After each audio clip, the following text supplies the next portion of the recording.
이 동영상은 이제 나일론 회사에 이제 면접을 간다든지 또는 뭐 취업을 위해서 공부하시는 여러분들을 위해서 쪽집게식으로 간단하게 이제 나일론 이제 설명하고,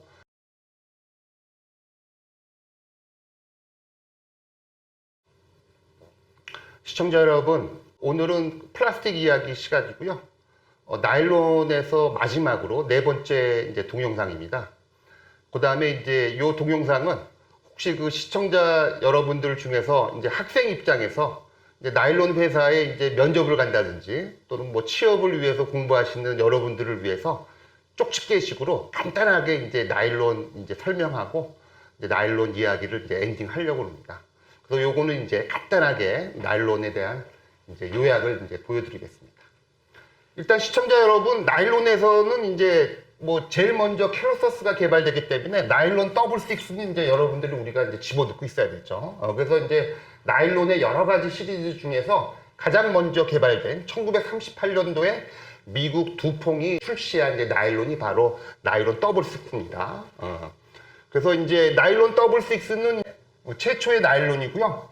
그 다음에 이제 원부 원료는 이제 헥사메틸렌 다이아민, 보통 우리가 이제 HDA라고도 이제 표시하고요. 또는 HMDA라고도 표시합니다. 그래서 요거가 이제 다이아민을 갖고 있는데 카본이 6개인 헥사메틸렌 다이아민과 그 다음에 이제 카본이 6개인 아티픽 애시드, 요것도 카본이 6개죠. 여러분들 보통 이제 석유화학이나 플라스틱에서는 그 약자를 많이 쓰는데 우리 그 석유화학 쪽에서 쓰는 AAA는 아크릴릭 애시드 할 때도 AAA가 있지만 나일론 쪽에서도 AAA란 말을 쓰는데 요때는 이제 아티픽 애시드입니다. 그래서 이제 나일론 더블 식스는 HDA하고 그 다음에 AA하고 반응을 하게 되면은 첫 번째 단계에서는 나일론 솔트라는 거가 만들어집니다. 왜냐하면은 요 아민은 예를 들어서 염기에 해당되고요. 그 다음에 이제 AA는 산에 해당됩니다. 그래서 이제 염기하고 산하고 맨 처음에 만나게 되면은 일단 염이라는 거가 생겨요. 그래서 보통 이제 나일론 쪽에서는 이제 당연히 이제 나일론 솔트라고 얘기를 합니다. 그래서 보통은 이제 암모늄 카복실레이트라고 하는 이런 염이 생기고요. 그래서 먼저 이렇게 염을 먼저 만들어 놓습니다. 그 다음에 이제 나일론을 이제 할 때 보면 이제 가열을 해야 되겠죠. 그 다음에 이제 반드시 이 과정 중에서는 이제 물이 나오게 돼 있어요. 그래서 이제 항상 마이너스 H2O가 있기 때문에 항상 이제 진공을 걸어줘서 물을 빼줘야 되고요. 그 다음에 몇 번 얘기했지만은 이런 상황의 유기화학을 우리들은 컨덴세이션, 축합이라고 하기 때문에 보통 이제 나일론 더블 식스 어떻게 만들어지느냐 이렇게 누가 물어보면은 축합주합입니다 하고 이제 답을 하는 게 맞습니다. 그래서 얻어지는 거가 바로 이렇게 아마이드 갖는기, 보통 NHCO 요 갖는기를 갖고 있는 거를 이제 폴리아마이드라고 그러고요. 그 다음에 이제 나일론이라는 거는 이제 제품명으로 이제 우리가 사용하고 있습니다. 그래서 요거가 이제 나일론 더블 식스를 만드는 대표적인 반응이니까 시청자 여러분들도 요거는 이제 머릿속에 집어넣어 주시고요. 나일론은 이제 대부분이 이제 열 가소성 고분자, 그 다음에 이제 크리스탈라인, 결정성 고분자 또는 세마이 크리스탈라인 고분자라고 고분자 물리적인 측면에서는 그렇게 이제 명명을 합니다. 그래서 이제 나일론 더블 식스는 이제 멜팅 포인트는 한 255도씨 정도 되고요. 그 다음에 이제 TG, 우리들은 이제 유리 전이 온도라고 얘기하는데요. TG는 한 50도씨 정도 되고 있습니다. 참고로 여러분들 우리가 그 생수병으로 사용되고 있는 페트병은 이제 TG가 한 70도씨 정도 되고요. 그 다음에 이제 요 나일론 더블 식스는 TG가 한 50도씨 정도 됩니다. 여러분들 시청자 여러분들 중에서 혹시 여성분들은 그 나일론 스타킹 집에서 빠실 때 항상 찬물에다 빠시죠? 그 이유가 바로 이제 나일론 스타킹 같은 경우에는 TG가 50도씨로서 비교적 낮은 편입니다. 그래서 이제 뜨거운 물에서 이제 나일론 스타킹을 빨면 늘어납니다. 여성 시청자분들은 다 알고 있을 거예요. 그래서 이제 나일론 스타킹 같은 경우에는 이제 항상 찬물에다가 살살살살 이렇게 빨아야 됩니다. 또 나일론이 이제 다른 섬유보다는 내수성이 약하기 때문에 살살살살 빨아야 되고요. 그 다음에 여성분들도 이제 제가 참고로 팁을 주면은 약간 나일론 스타킹 여러 번 신어갖고 약간 탄성이 줄어들었을 경우에서는 그 빤 다음에 약간 말리고요. 그 다음에 이제 비닐봉지에다가 넣어갖고 냉동실에 하루 정도 이제 좀 넣어보세요. 그러면은 약간 그 다음날에 꺼내서 하면은 나일론 스타킹이 약간 그 탄성을 찾을 겁니다. 요게 다 이러한 그 열적 성질 때문에 그런 거고요. 그래서 요게 이제 나일론 더블 식스고요. 그 다음에 반드시 나일론 6도 알아야 돼요. 그래서 이제 적어도 나일론에 대해서 좀 안다 그러면 더블 6하고 나일론 6가 어떤 원료로 해갖고 어떤 방식으로 이제 만들어지는지를 이제 이해를 해야지 이제 좀 이렇게 통하니까요. 그래서 이제 나일론 6는 이제 1940년대 독일 베이어에서 이제 출시를 했고 멜팅 포인트는 한 215도 좀 차이가 있죠. 그래서 좀 이제 원료가 다르고 이제 만드는 형식이 달라서 그렇습니다. 그 다음에 이제 나일론 6는 원료가 카프로락탄입니다. 그래서 이제 보통 우리가 CPLL 이렇게 약자로 이제 이렇게 사용하고 있죠. 여러분 참고로 CPL 하면은 카프로락톤을 의미하는 거고요. CPLM은 카프로락탐을 얘기하는 겁니다. 그래서 이제 카프로락탐은 이제 중합을 하는데 이제 나일론 더블 6는 이제 축합 중합이라고 얘기하지만 요 카프로락탄 같은 경우에는 개완 중합이라고 말씀하셔야 돼요. 그래서 이제 요거는 이제 영어로 얘기하면 링 오프닝 폴리메이제이션에 의해서 얻어지는 수지. 요것도 역시 나일론 6고요. 요것도 이제 중합하게 되면 당연히 이제 반복 단위가 NHCO가 되는 아마이드기가 있는 그런 수지를 얻게 됩니다. 그래서 기본적으로 나일론 더블 6, 그 다음에 나일론 6, 요거에 대한 원료와 이제 합성 방법에 대해서는 이제 머릿속에 집어넣어 주는 게 좋고요. 그 외에도 나일론의 종류가 되게 많습니다. 그래서 이제 나일론 4, 6, 6, 8, 6, 9, 6, 10, 6, 12, 그 다음에 12, 12. 요렇게 이제 요런 식으로 되어 있는 것들은 전부 다 요거는 이제 나일론 더블 6와 마찬가지로 다이아민과 다이애시드로 만들어지는 그런 이제 페어로 여러분들이 머릿속에 집어넣으면 되고요. 그 다음에 가끔씩 이제 나일론 7, 숫자가 딱 하나로만 나일론 11, 나일론 12. 요거는 전부 다 이제 나일론 6와 마찬가지로 이제 사이클릭 아마이드 형태에서 이제 개완중합 형식으로 만들어졌다고 이제 머릿속에 집어넣으시면 될 겁니다. 그 밖에도 이제 이런 것들은 대부분이 전부 다 지방적 알리파틱 나일론을 의미하는 거고요. 가끔씩 방향적 나일론도 이제 접할 때도 있을 것입니다. 그래서 이제 가끔 여러분들 나일론 60라는 것가 있어요. 가끔 이제 나일론이라고 해놓고 그 뒤에 이제 T라고 하는 거가 있는데 T는 바로 뭐의 약자냐면 앞에서 얘기했던 테레프탈릭 액시드입니다. TPA요, 여러분들.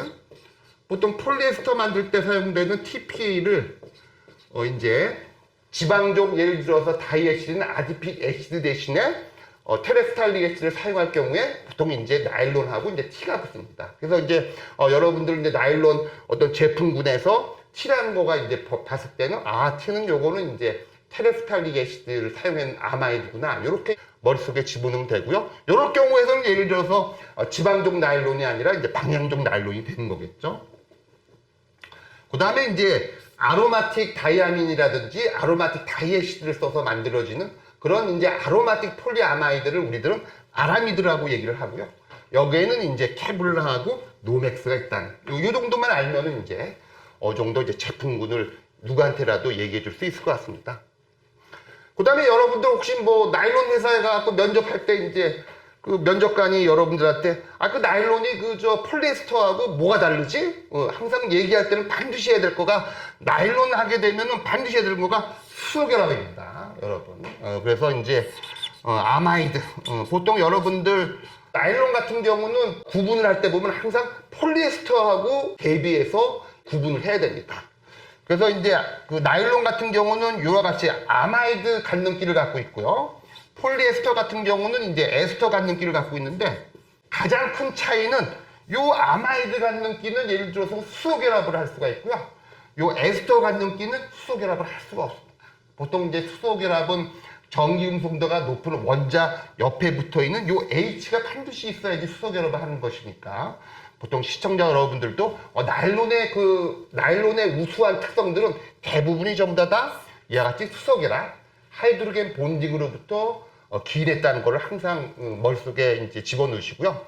그래서 이제 나일론이 예를 들어서 내구성도 좋고 강인한데 왜 그러냐 누가 이렇게 물어보면 나일론 자체가 수소결합 특성 때문에 그렇습니다 하고 답을 하면 딱 맞을 것입니다.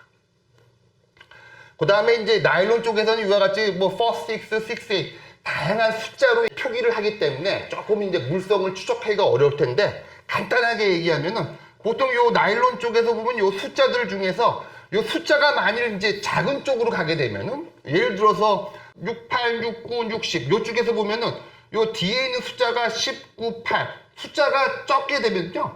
보통은 우리가 얘기할 때 보면은 이제 그 넘버가 이제 작아질수록 결정성은 올라가고 이제 좀 고결정성으로 가게 되고요.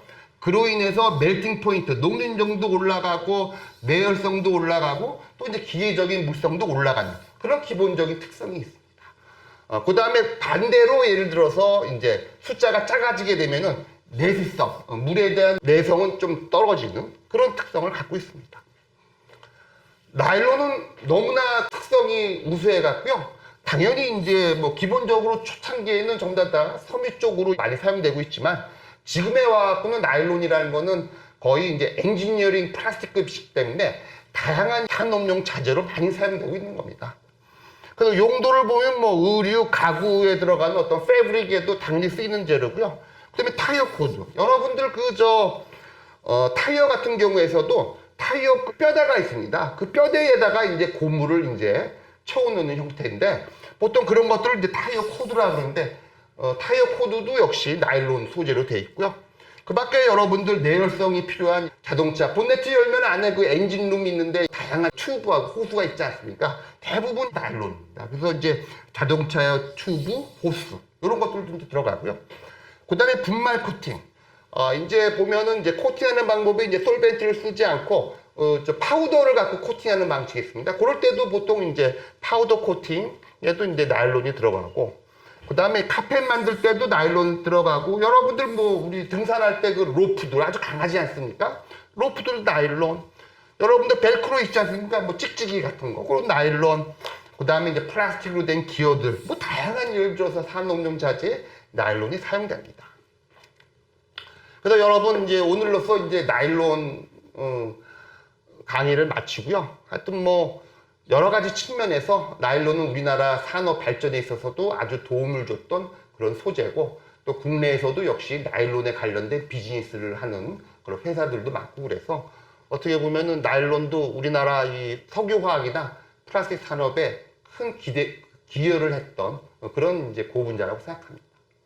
이상입니다. 교수님 질문 있습니다. 그래. 뭐니? 네, 수많은 나일론 종류가 있는데 나일론 더블 식스나 그냥 식스를 주로 사용하는 이유를 알고 싶습니다. 가성비가 좋아서 가장 중요한 거. 이제 가격이 좋으면서 이제 저렴하면서 예를 들어서 기본적인 물성을 충족할 경우, 그 경우를 이제 그 소비자들은 선택하게 되는데, 이제 더 물성이 좋은 고분자가 있더라도 이제 가격적인 면에서 예를 들어서 이제 맞지가 않으면은 아무래도 좀 이제 소비자 입장에서 사용하기가 그렇고, 아무래도 이제 나일론 더블 식스하고 나일론 시스가 수십 년 동안 이미 개발되어 왔기 때문에 그 원료의 가격이라든지 이제 이런 공정상에서의 예를 들어서 노하우가 많기 때문에 가장 저렴하게 우리가 구할 수 있는 제품이라고 생각을 하죠.